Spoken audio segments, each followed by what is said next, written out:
Salut les amis, mesdames et messieurs, bonjour, c'est Chichi, salam alaikum. Donc sur cette vidéo-là, je veux parler de plusieurs choses qui se sont passées hier. Donc sur la première partie, je veux parler du match du derby marocain entre le Raja et l'UD de Casablanca. Dans la deuxième partie, je veux parler de tous les championnats européens, en fait, de ce qui s'est passé dans ce week-end-là en Europe. Et aussi, je vais parler de la finale entre Flamengo et River Plate en Copa Libertadores. Donc, commençons par le match qui s'est passé hier en Coupe Mohamed VI, ou plutôt la Coupe arabe des clubs champions, qui s'est passé hier entre le Raja et le Wydad de Casablanca. Donc, c'était un derby marocain qui a été vraiment très réussi. Sharaf Belkora al-Maghrebiya, ça veut dire il a donné une vision globale du foot au Maroc. C'est un grand derby à tous les niveaux, que ce soit sur le niveau de l'organisation, sur tout ce qui est technique, sur les supporters et l'ambiance qu'il y avait dans ce stade-là. C'était vraiment tout simplement magnifique. C'est vraiment du niveau de Boca Juniors, River Plate, voire plus.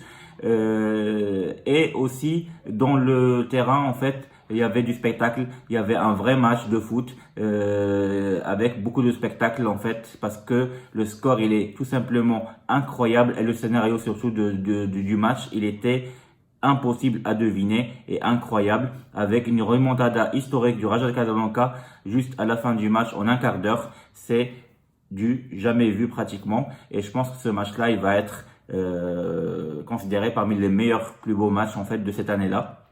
En fait, le scénario, qu'est-ce qui s'est passé? Donc, si vous avez vu la dernière vidéo dont j'ai parlé des équipes probables de Raja et de Wydad, c'était pratiquement exactement les équipes avec lesquelles ils ont joué, à quelques petits détails près. Le match, il était vraiment magnifique parce que le Wydad, malgré que le Raja commençait à dominer le match en tenant la balle et elle construisait du jeu tout simplement. ولكن الوداد استطاعت انها تماركي un but en contre-attaque via un penalty où Douik c'est lui qui fait une erreur sur Haddad. Donc il y a eu une erreur sur Haddad, donc il y a eu penalty pour le Wydad, 1-0 pour le Wydad, but de Nahiri. Et donc du coup, malgré que le Raja a continué à attaquer parce que les deux équipes jouaient pratiquement avec le même système 4-3-3, et que ce soit du côté de Raja et du côté de Wydad, sauf que le Raja c'était du 4-3-3 plutôt vers l'avant, avec voilà, alors que le Wydad c'était plus pour défendre et contre-attaquer. Et en fait, dès la deuxième mi-temps, au début de la deuxième mi-temps, il y a eu un penalty pour le Raja que Maxime Moutouali a bien transformé, et donc il y a eu un partout. À ce moment-là, on s'est dit que c'est bon, que le match va être relancé et que le Raja peut-être va revenir dans le match. Et bah non, ce qui s'est passé, c'est que le Wydad a dominé le match carrément pendant un quart d'heure. Elle marque but sur but. Donc deuxième but de la tête, après troisième but de Kabi, quatrième but de Hassouni. On comprenait plus rien. Donc il y avait un match, on va dire dans un seul sens, où le Wydad dominait le match avec 4-1. Donc à la 72e minute, 4-1. Il reste même pas un quart d'heure, c'était fini. Sauf que c'était pas ça qui est arrivé, c'est que même pas 3 minutes après, à la 74e minute, voire 75e minute, il y a eu but de Haddad de Raja. C'est une jolie construction entre Mohsin Moutouali et les autres joueurs. Ça a relancé un petit peu le match, parce que à 4-2, c'est pas pareil que 4-1.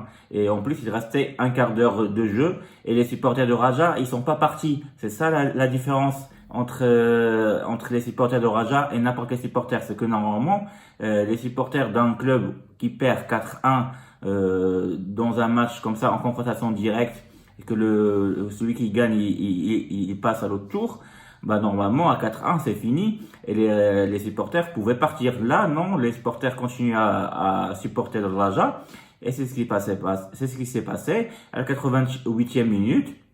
Il y a eu un penalty pour Raja, il y avait une main de la défense de Wydad, et du coup Mohsin Touali transforme ce penalty là d'une manière magnifique avec une panenka magnifique pour répondre à la panenka de Nahiri. Vous imaginez, il y a deux panenka dans le même match, c'est vraiment de la folie.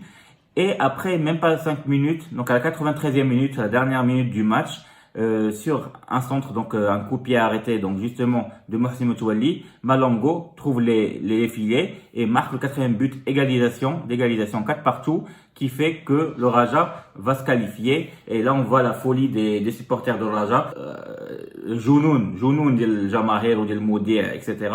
Et au moins, le scénario incroyable et on n'a rien compris. Donc, vraiment, c'est un grand match. C'est un grand derby qui a donné un vrai visage du football marocain, que le foot marocain il n'est pas mort, au contraire c'est l'un des parmi les meilleurs foot africains et dans les pays arabes tout court. Et ça fait que cette coupe d'Arabe justement a été réussie grâce à ce match-là, ce derby-là. Il y a eu plusieurs vues et des millions de personnes, surtout dans les pays arabes, qui ont vu ce match-là. Et par contre, parce que il y a vraiment de l'enjeu, parce que le vainqueur final va gagner à peu près 7 millions d'euros qu'on ne peut pas ignorer, vu que pour un club africain, c'est beaucoup, vraiment beaucoup. Voilà. Donc passons à tout ce qui concerne les autres matchs. Il y a eu un match de la finale de la Copa Libertadores entre Flamengo et River Plate. Là, pareil, il y a eu aussi une remontada où on n'a rien compris parce que River Plate gagnait 1-0 jusqu'à la dernière minute du match. Et grâce à Gabriel, l'équipe de Flamengo égalise. Et même pas 2 minutes après, et il arrive à donner la victoire à Flamengo à cause d'une erreur défensive de River Plate. Et Flamengo finalement bat River Plate 2-1 et gagne le match, la finale. Et donc c'est eux les champions de l'Amérique latine. Et du coup ils peuvent jouer la Coupe du Monde des clubs. Et voilà. Donc c'était un scénario incroyable parce que River Plate vraiment, elle tenait la balle, elle faisait tourner la balle, elle a fait elle a eu beaucoup de situations dangereuses, ils ont créé du jeu, etc. Et c'était plutôt eux qui dominaient le match plus que Flamengo. Ils ont fait plusieurs tirs, etc. Et là, en contre-jeu, à la fin du match, on n'a rien compris. Flamengo qui renverse ce match-là et qui finit par gagner. Donc, félicitations aux Brésiliens et hard luck à River Plate. Voilà.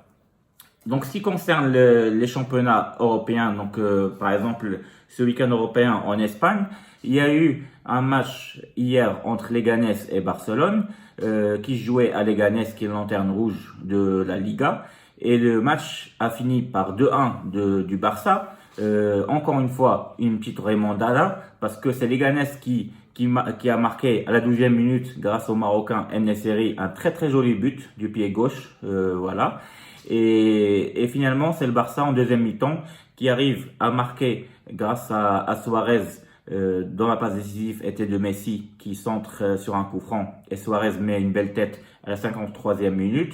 Et à la 79e minute, Vidal qui finit par marquer un but. On croyait qu'il y avait un hors-jeu, mais finalement il n'y a pas d'hors-jeu parce que c'est l'adversaire qui a touché la balle à la fin. Et le Barça qui gagne 2-1 et qui était devenu première de la Liga. Sauf que le soir, il y avait un Real Madrid-Real Sociedad à Madrid, à Bernabéu, où Madrid devait gagner si elle veut être aussi première de la Liga, ex-aequo avec Barça. Et c'est ce qui s'est passé, c'est que Madrid a gagné 3-1, malgré qu'elle a pris un but à la 2e minute, au tout début du match, par William José de Real Sociedad. Madrid a continué à pousser, jusqu'à il y a eu le but d'égalisation de Benzema à la 37e minute, un joli but construit avec une passe décisive de Modric. Et en deuxième mi-temps, Madrid a dominé tout simplement et dès le début, Valverde, donc l'homme fort de Real Madrid en ce moment, il arrive à marquer un joli but, un tir de loin après la passe de Modric. Et à la 74e minute, Modric finit par marquer un joli but sur une remise de tête de Benzema. Donc le score final est 3-1 pour Real Madrid. Passons au championnat italien. Donc il y a eu un match, très joli match entre l'Atalanta de Bergame contre la Juventus. Cette fois-ci, il n'y avait pas Cristiano Ronaldo qui jouait à la Juventus, Par contre, il y avait Higuaín, Dybala, Pjanic, il y avait plein de bons joueurs, et même Douglas Costa qui rentrait après, etc.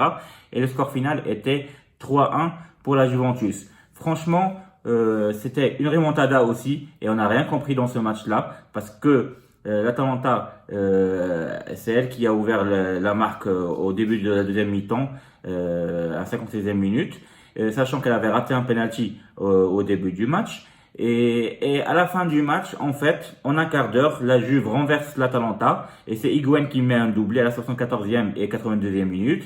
Et à la fin du match, 92e minute, Dybala, il remet ça, il marque le troisième but et c'est la Juve qui gagne et c'est elle qui est première de l'Italie avec 35 points. Alors que l'autre match qui jouait entre Torino et l'Inter Milan le soir, l'Inter Milan a donné une leçon de football à Torino, à Turin, 3-0, avec des buts de Martinez, de Vric et de Lukaku. Et donc c'était un match pratiquement facile pour l'Inter Milan, qui a 34 points et qui essaie de coller à la Juventus de Turin.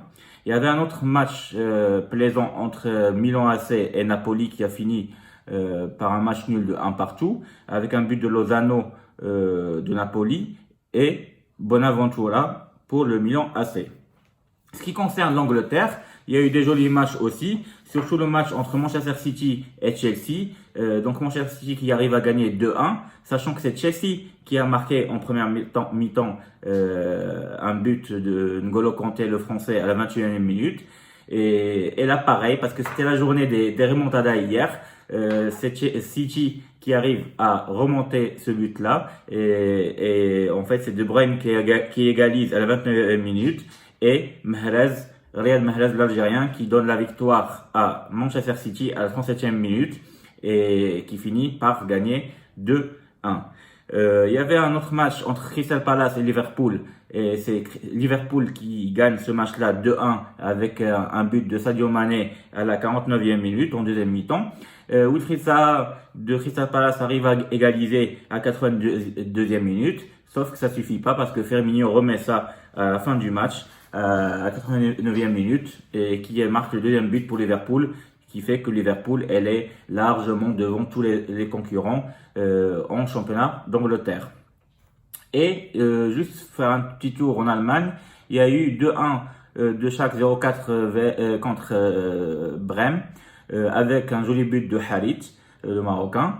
Et le Bayern a battu Düsseldorf chez eux à l'extérieur 4-0.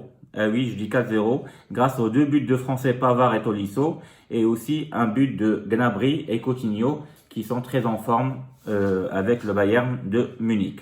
Voilà, c'est tout ce que j'avais à vous dire aujourd'hui. J'ai fait un tour d'Europe et j'ai parlé du grand derby entre Raja et Wydad, sans oublier la finale de la Copa Libertadores entre Flamengo et River Plate.